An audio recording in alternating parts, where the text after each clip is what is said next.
All right, folks, welcome back to another episode of Into the Lion's Den with your co-hosts, JD Stevens.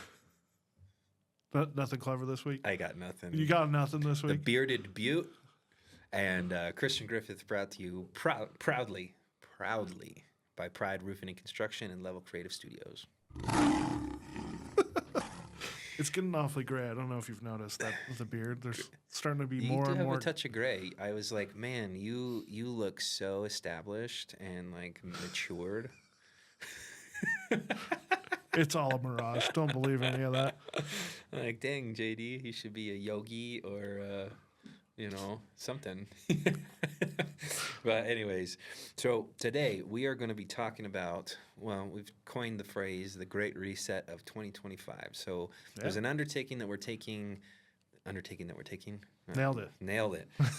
Within the walls of Pride Roofing and Construction that we think could be pretty applicable for any business that kind of needs to shake things up a bit, reset their feet, and make sure that they're all driving in the right direction. So we thought we'd break that open, maybe get some engagement, and see how you guys feel.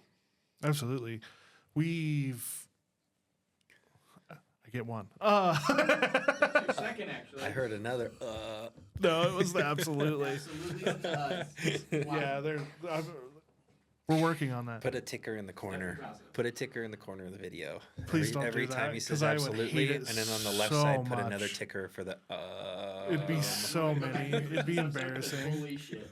It would be so embarrassing. Back on topic, though. Absolutely. I'm just going to go. All right. Peace. I'm out of here. Yeah, this is You can later. talk to yourself today. Yeah. You look at that camera. Oh, yeah. I keep forgetting the camera's over here. I look at JD intently the whole time, and the camera's right here. There's What's up, no weird guys? eye I've got contact most I got of the blue time. eyes. They're pretty. Very pretty. All right. On topic. Focus. It's going to be a tough one, I feel like. So, we've just kind of been talking about how we went through some culture things a little while ago, and we really focused on fixing that. Mm-hmm. But while we were working through that, of like, we don't want to have the negative culture, or like what I think of like corporate culture, of like the corporates I've been in, of where you're just a drone. We wanted to move away from that, of like this, everyone is replaceable, and if you screw up one time, you're out. And, we fought back from some of that, we had some of that going on, but I kind of like to think of it as a pendulum swing. So we were so far on one end of the pendulum that when we let go, we swung so far the opposite way. So the Great Reset of 2025 is about, okay, let's get the pendulum to fall into the middle. It's neutralized. Yeah, as a company, we've always focused on culture. Like, Yeah. it's always been a forefront. I think that the best visual I can give to what I would consider the best businesses is like a bionic human, right? Where your entire framework is a perfect robotic machine, but yet it has human emotion and a heartbeat, right? And the reason I say that's the best visual is because your processes should be so well put together that it is just like robotic. It's everything fits, everything jives. It's all on the correct timing, so on and so forth. But when you make decisions as an organization, you still have the empathetic view, right? You're not looking at humans that work within the ranks as dollars and cents on a spreadsheet, because that's not a culture you want to build, because that's a fear of loss type of culture, right? People will work there until they find something else that is not that, right? So you have a constantly rotating, door, right? People coming in, people coming out, constantly focused on training and recruiting, because you're constantly losing more and more people, right? So you have to build an organization that has a heartbeat, and it actually puts its employees and its customers first before profit. I think profit is a byproduct of that choice, right? I think that that's always going to come in return if you're always focused on the right things, right? But when you said that we kind of fell to the wrong side of it, well, that kind of has a lot more story than we're probably going to give into this conversation. But part of it was me and my ex-business partner did not see eye to eye with how the business should run, right? Sorry, everybody, that was probably loud. But how the business should run and how we should treat people and so on and so forth. So there's a reason there's an X before the partner statement, right? But I compensated. I personally made this problem happen because I overcompensated for the overly authoritative, fear of loss type of leadership and went to the overly empathetic, I'm going to listen to you and I'm going to trust that this is exactly how it happened and your feelings are incredibly valid. Correct. Right? But that has caused its own spin out in its own way, right? You were the balancing side of the scales. We were trying to, weighing a heart against a feather type deal of just trying to let's make these feel more even so that people want to be here because we have a lot of amazing people that are here. So you were there to balance that scale back out of, so that we had what ultimately we have been shooting for quite a while now. It's just we developed some of that I think you run across the trust but don't verify of we did a lot of the trust because again we have amazing people. Well, and when you err on the wrong side of the pendulum, or you're looking at that scale and you lose the weight on this side, and this one shoots straight up, right? You do a lot of things that you really shouldn't do, right? We ran a series on this podcast. I don't know if it was on the podcast or prior to the podcast, but the 13 Fatal Errors. One of the things that's a very large chapter within that book is condoning incompetent behavior. Right? And we would put up with things that we really should not have put up with, right? There was a structure in place. We knew how we were supposed to respond, but we didn't because we didn't want to reintegrate the authoritative disciplinarian thought process, right? Because maybe there's some PTSD. When really that was just kind of a bullshit thought that we had, right? People like structure. They don't like to be whipped, but they like structure. Right? Absolutely. They like to know that if they like to know A/B testing, they like to know if-then statements. Right? It's if this happens, then this will happen, right? And if you flirt with this too much and let's say somebody does something in error and what they previously thought the if-then would turn into, that then statement would turn into, and it doesn't turn into that, it makes them kind of roam free. And that essentially turns your organization, and everybody absorbs that roam free type of thought process, right? It makes me think of I know it was a commercial, but it's very much so the Domino's commercial where he takes his shirt off. He's like, "There's no rules," and put your shirt on. There's one rule. It's definitely that. I don't remember that, but that's funny. It was a hilarious commercial when it came out, but it's that of people want to know what they are and aren't allowed to do. That's where the structure comes in. Is we want to know. This is how you do this. And here's what's going to happen if you don't. Yeah. And that doesn't... It's like setting boundaries with kids of the hot stove. I just watched this happen with my best friend's kids of they want to touch the stove. And he's like, it's hot. Don't do that. And literally 6 or 7 times had to tell him. And then finally it was not let him touch the top, but let him touch the front. And he pulled away because it was warm, but it wasn't hot like the top. He's like, I told you not to do that. Right. This is why. And so you're just setting that structure of here's what needs to happen and here's what will happen if it don't. That way it's very clear so that people aren't guessing because nobody wants to guess of well, if I fail, what's going to happen? Well, did you fail or did you not do it? Because those are two very different conversations also of I achieved 80% of what it was, but I didn't get the last 20%. That's completely different from, only achieving 40%. Or not even trying. Right. Now the conversation's different of if you didn't try, here's what happens. Well, so I think we've probably given a visual or elaborated enough to kind of set the stage for our clients the people listening on what we're trying to do here, which is a great reset. But let's talk about repercussions to resetting things. Okay. Yeah. So we've actually fallen into this. This has been an acknowledged conversation, and it's been brought into management meetings, and we've also discussed very diligent, in clear detail how we're going to broach these types of discussions, right? When you go from being on one side of the pendulum and then all of a sudden things change, what response is that going to give? Like, how's that going to feel to the people inside the organization, right? There's going to be a lot of resistance. There's going to be a lot of resistance, right? So it has to be delivered in the right manners. You have to take smaller bites out of it, right?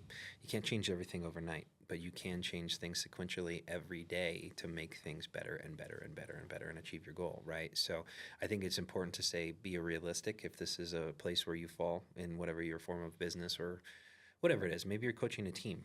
It doesn't really matter. This is really universal concept, which is sometimes you just have to press reset, right?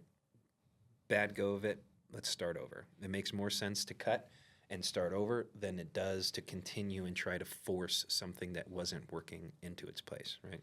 It's the definition of insanity, doing the same thing over and over and expecting a different result. That's dumb. Like, let's stop wasting time here. Let's cut. Maybe you have to take a few steps back, but it will work out for you.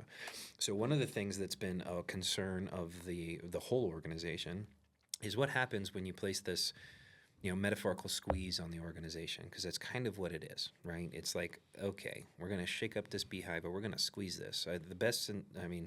My mentor used to tell me, Nolan, I brought him up a number of times, I would have struggles with certain individuals, but I wouldn't really know how to manage that. How do you approach it? How do you get through this? How do you have this conversation? What about what happens when they don't respond well, right? And he said, think about Popeye. Like, okay.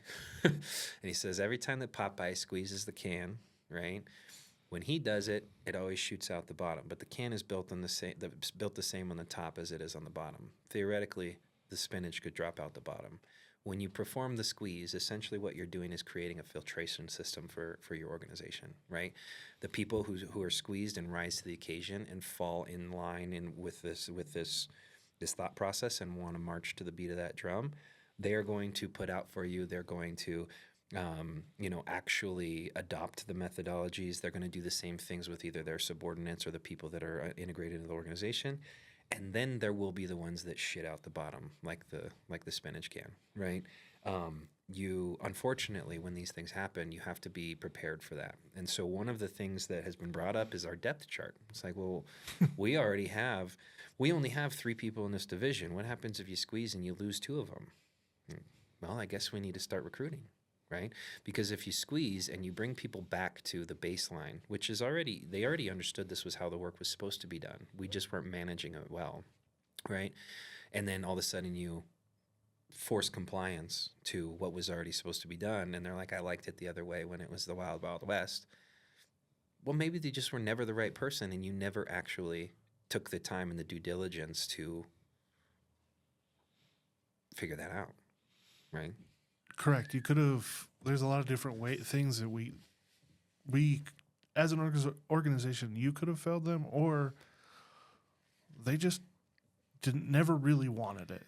They, some of that comes down to training and things like that, or never being held to the right expectation right from the start. Mm-hmm. And then when now they're being held to the expectation, they're going to be like, I liked it the other way, and it's like the other way wasn't right. Mm-hmm. Or we did hold them to the expectation, but only some of the time. Mm-hmm. So you're going to apply that squeeze, and there's inevitably you're probably going to lose some. Mm-hmm. It's rare when these squeezes are applied that you right everybody, because there's going to. I feel like this may not be true in every organization, but I feel like when you reset expectations and squeeze, there's always going to be someone that squirts out the bottom. Mm-hmm. It's just...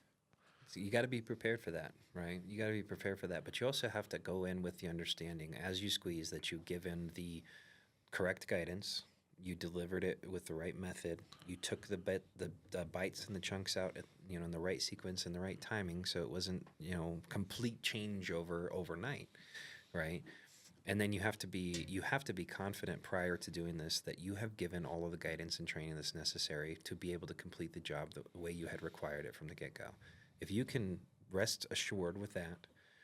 Then if you squeeze and somebody shits out, that's on them. That isn't on the organization. But you've got to make sure you've taken those steps before you actually enact something that's going to change a day-to-day work environment for your team.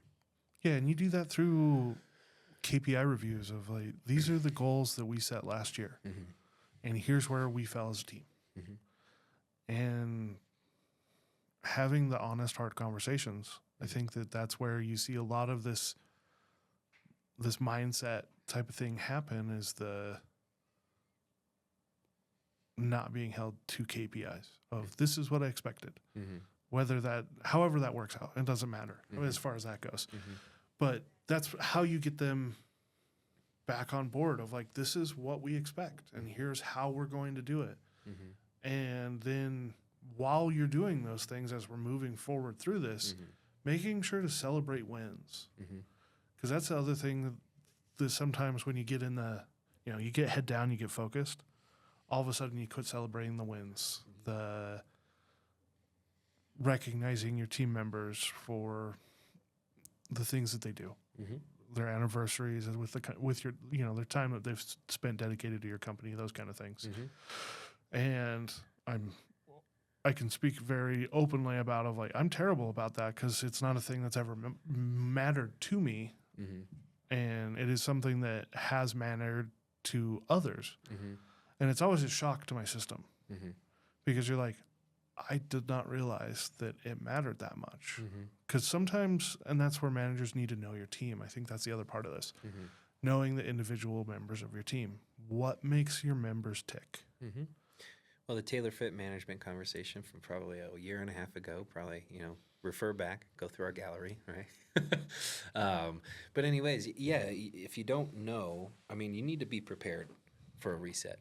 You need to know your team. You need to know what makes them tick, like you said. You need to know, have you prepared them well enough to fit into the mold of whatever you're resetting your organization to? And it's not, and I don't mean to make this sound to the viewers like we've failed in every category or something like that. Really, there's a lot of things in every group. You should always celebrate your wins. The successes are there. We obviously are doing pretty well, considering we have 20-something employees and we did X amount of business and so on and so forth. It's not that. When you deliver these types of squeezes or resets or whatever terminology you want to use, the whole time you should acknowledge those wins as you're doing it. We should point out all the things that we've done right, and then we're going to pack in how this change, right? This change in making sure that the compliance and these standards and protocols are the way that they're supposed to be, why this is going to drive us all to another success level, right? You have to paint a picture of what the vision is of the organization, and you have to make sure that they fit into that vision prior to making these changes. Otherwise, it's just going to sound to them like, shit, my job's just going to suck now, right? Well, and you've coined the phrase this year of the repeat with vision of, that's a thing that we've been saying of, this is where we're going, this is why we're doing this, and this is how you fit. So when you give them that context, because everyone wants to know why, regardless of if they say it or not, everyone wants to know why.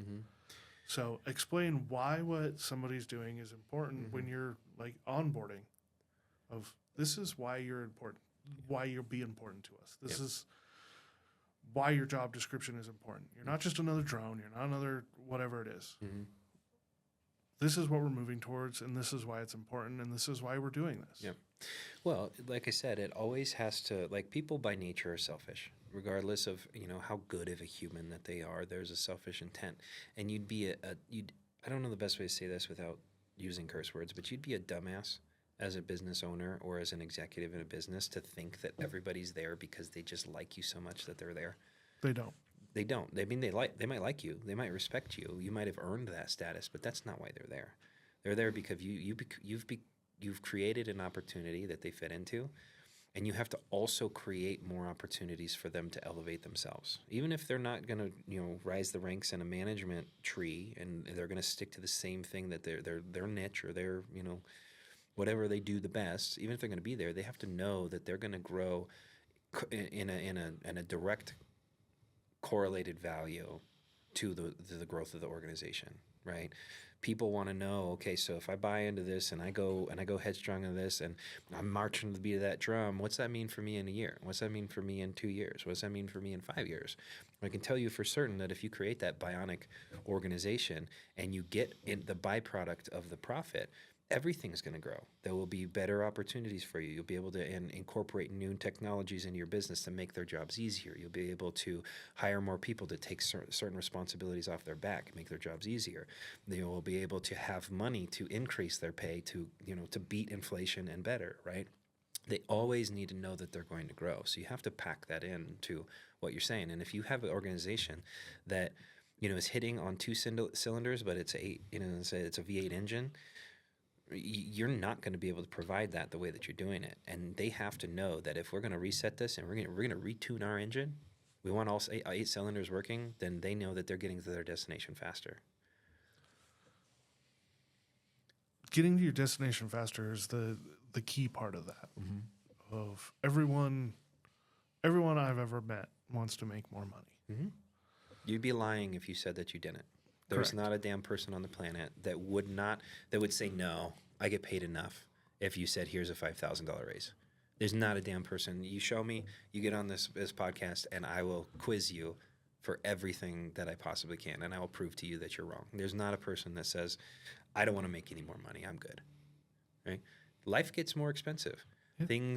You want to do more things. You want to have bigger families. You want to upgrade the hoopty to something that doesn't click and bang as you're driving down the road, right? Like everybody wants to do more things. So to pretend that they're just here for the sake of serving you is just you're in the wrong position. You're doing it wrong. You need to refrain yourself.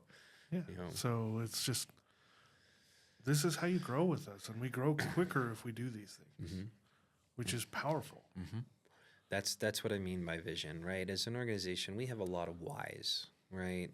There's a lot of very good and true foundational principles, which is one of the reasons people buy in well here.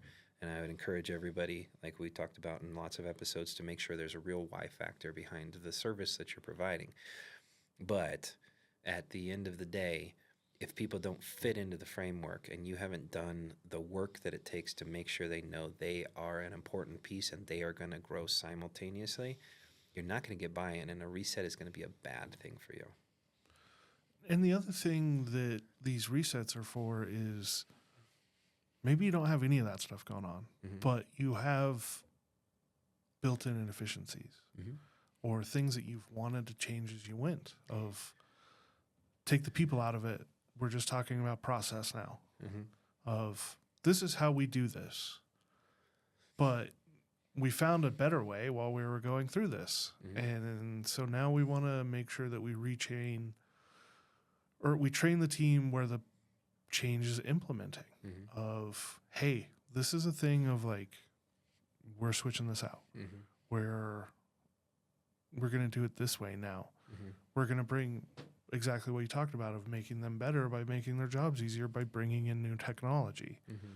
and making sure that everyone understands the new technology that they've been given, mm-hmm. and utilizing it. Mm-hmm. Well, but you said take the people out of it and just apply process. Process change affects people. Absolutely. I'm just talking strictly from yes, everything involves our people, and we care. Mm-hmm. You care mm-hmm. deeply about the people, but I was just talking about sometimes there's process changes that have been going in the back of your brain that your people have helped you create. Mm-hmm. But now it's about actually putting that in place, mm-hmm.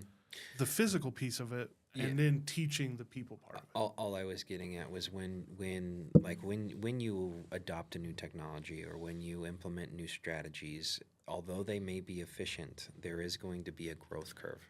Yes. Right? Because let's talk about a labor team member, right? If all of a sudden you adopt a technology that requires you to check in and check out on a job site and apply these photos for verification to quality, and you have to communicate with the customer at this time, and you have to do X, Y, and Z, that seems like a lot of new tasks. Yeah. Right? But once it's in practice, however, if you're looking at it from a 30,000-foot perspective, once it's in practice and it becomes just your standard day-to-day, their job becomes more and more easy, right? Because, well, I mean, as a labor team member, they don't necessarily always think that if I do a great job here, I'm going to have more jobs down the road. But if we do, and we have this effective, great communication process, blah, blah, blah, and our clients can't stop talking about how good we were, that goes online, right? That goes to their neighbors. The referral chains start to actually open up, right? And then all of a sudden, we have too much work for them to do, right? They're not worried about whether we're going to keep them busy. They're worried about how they're going to keep up, right? That's where the growth really comes in, right? And so then we, more business means more money, which means more opportunity to add new layers to make their job easier. If they're not explained where the dominoes eventually will fall, they're going to be resistant out the gate every single time. No, I don't want to do that extra step. No, you already have 10 steps. I don't want 11 steps. I don't want to do that. And they're going to choose not to, right? But if you create a structured fashion and you require it, but at the same time of requiring it, explain why it is required, you're going to get more buy-in. You can get a lot more buy-in because you're gonna. They'll start to be looking for those things because they'll understand it, and all of a sudden, say that you have. I'm just going to use repair because that's what our industry is. Of like, instead of it being this guy in a truck, now he has a hand. So there's always two people of like. Because I think that a lot of times with especially repairs, the way that they run when you're small or small's not the right word, growing, is it's a lot of time of like, we hear it all the time from guys of like, I just feel like I'm on an island or I don't have someone with me. And they're not that. They're actually around a lot and they get the opportunity to talk with the team, but in the moment it feels that way. And they have a lot more moments where it feels that way than I think sometimes people realize. But that's where it's like, this is what allows us to do those things of like letting you have a hand. You're teaching someone to help you make your life easier or not even necessarily teaching. They're just there to be your second set of hands because then it's twice as fast. Twice as fast. There's checks and balance system. You hold each other accountable. You motivate each other, right? Everybody wants more things. They want new things. They want things to work properly, right? You said it could just be that's a guy in a truck. Maybe it's a beat up piece of shit truck and it's unreliable and you miss your timelines with jobs and it causes frustration for you. Well, maybe if we apply these methodologies and we earn more business because of it, we can buy a new truck and then we can place a hand in that truck and then we can acquire new tools that make it easier to perform the job while you're in that truck with that helper, right? Like all of those things play into each other, but the buy-in has to happen at the beginning. So the vision has to be announced at the beginning and then it has to be repeated continuously. There can't be a point where you break and you change your priority. That's one of the things we've fallen into as an organization where we'll come up with this good idea and we'll play with it for a little while and we'll be super gung-ho about it. And then all of a sudden storm hits and everybody forgets everything and they just go out and they start gunslinging again and they're like, we'll figure it out, we'll clean up all these messes we made at the end of the storm season, right? That's not how it's going to go, right? Never. Because if you do that, then you're spending just as much time and money and resources fixing broken things, which means you're not spending those same resources growing new things, right? Absolutely. Yeah. I hate it. Absolutely. We just see, I don't know why that's the word my brain latched onto, but it is. Yeah. We've just seen that happen and play out or we'll put a new system in, it's really smart, and we'll use it, and then all of a sudden someone will just quit using it, and you won't necessarily know about it. Yeah. And then you'll hear about it like 2 months later and be like, didn't we used to do it this way? And I'll be like, that's way smarter. That's the way it was supposed to be done. That's always my favorite when somebody comes up with a brilliant idea and I say, well, that's actually how you're supposed to be doing it the whole time. When did you stop? Because now Why did you stop? Because now I'm a little pissed off, you know. But you're right. That is a great idea, which is why I implemented it 3 years ago. Yeah. Those are the best. I mean, I don't make them feel dumb because it's probably their manager that just kind of fell off the map or whatever. But I think that when you're resetting things, you know, when you we started this conversation by talking about how we're going to essentially reset the requirements, the if then right? This is how your job's supposed to work.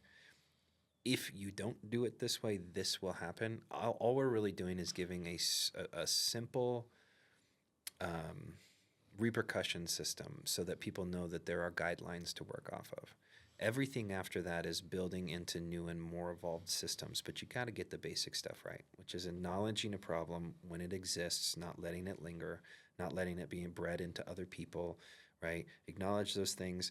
And I brought this up, I think, on a couple of episodes back. If I didn't, then I'm blending management meetings, I guess, with podcasts. But you're doing a disservice to the people around you as a manager or as a leader if you are not calling people out for something they broke or something they did wrong, right? Because you're condoning that incompetence in one hand. On the other hand, you are aiding in their lack of progress towards their personal potential, right? If you allow people to just get by with doing half of the job or not putting in the reps, you're not a good coach, right? You let one, you have a team of 11 football players on the field and 10 of them are trying really hard, and you just let the 11th one keep going because your depth chart is not that good, right? You always have a weakness on your field, right? And that person, when they could have been driven in a responsible and well delivered manner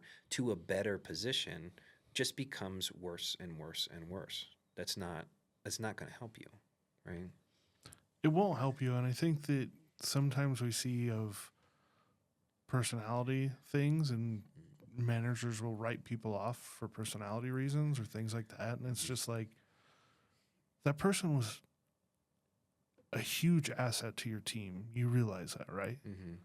And because you didn't get along with them, which is your failing. As a manager, if you don't like one of your team members and you can't get along with them, that's on you. That's on It's you. not their personality. That's your rigidity as a manager, and you have no ability to adapt to your team and tailor fit your style. You shouldn't be a manager, No. right? Learn that lesson the hard way. Yeah, yeah. But I think that this is, we're just talking about these New Year topics and reset and goals and those kind of things and how to approach it healthy Mm-hmm. and for the betterment of everyone on both your team and yourself of, looking at these things. And so let's focus on the Great Reset at 25. The Great Reset, baby. Now, I'm really excited about what we're doing around here. Hopefully this conversation got you all thinking about things that you can do with your time that you have available to you. It doesn't have to be January 1st. For us, it lined up really well with the seasonality of our business. But at any point when you seem to fall off the rails for whatever reason that it is, it's important to get back on track. And that's where going back to the basic fundamental principles first and then expanding is the best bet, right? You got to do the right thing. You got to do the small things right before you can start working on the big stuff, right? We have seen how much pays off when we do. Yeah. Now, there are times where everything seems like it just works. And then there are times where it just doesn't. And when you feel that, in whatever role, whatever leadership position, whatever it is that you're doing, when you feel that, it's time to do self-reflection. How am I causing this? What have I done? That's why I took my accountability at the very beginning of this conversation. I know what I did wrong. I tried to compensate, and it caused problems, right? So now I'm going to acknowledge that by placing myself at the forefront and driving this concept home for everybody, right? And acknowledging your part in it is, if you're, a member of management or you're just someone on a team, and I don't know if everyone has this voice in the back of their head like I do, but there'll be times when it's like all of a sudden you feel like you're 12 years behind. Mm-hmm. And it's one of those things of, I'm very good about not taking work home with me. It's a boundary that I put in place quite a while ago. But I notice when I start taking it home is when I feel like I'm behind. Mm-hmm. And it's just like, what changed? What did you stop doing? What did you stop? How did you change your flow? What are you distracted by? Mm-hmm. Take time to look at those things, because it could all, as application for anyone in any role of like, if you suddenly feel that way, what changed? Mm-hmm. Where did you potentially break from your process? Because the company gives you the backbone of how you're supposed to do it, and then you build your framework inside of how you're supposed to do that. Mhm. How did you change your framework? What got thrown off? Right. Take that time to self-reflect and figure out, like, why do I feel like I'm constantly behind right now when I wasn't before, and I haven't had a big influx? Mhm. What's different now than it was a week ago, 6 months ago, whatever it is when that kicks in? Yeah. And taking that time. It's important to say one more thing. It's never too late. It's never too late to go back to the basics and just polish off the square edges. Just put yourself in a rock tumbler. I don't know. Yeah. But anyways, this was it was a conversation that we appreciate. I hope that the audience feels the same. If you guys have any questions or comments, please put them in the link or in the description, or excuse me, the comments section below. We do always love new subscribers. We love the engagement. Please like and subscribe. Ask us questions if you want to be on. If you don't like the things that we said, maybe you should tell us so that we don't keep putting those things out too, right? That's all press, Feedback is all feedback. press is good press, right? But not really. But anyways, yeah, we'd Some love. press is good press. Yeah, we'd love to tailor fit the next episodes to you and the people that really like what we're putting out for you. And thank you again for all the engagement over the year. I think this is the first episode that's coming out in 2025, or this will be the I think last this one will in 2024.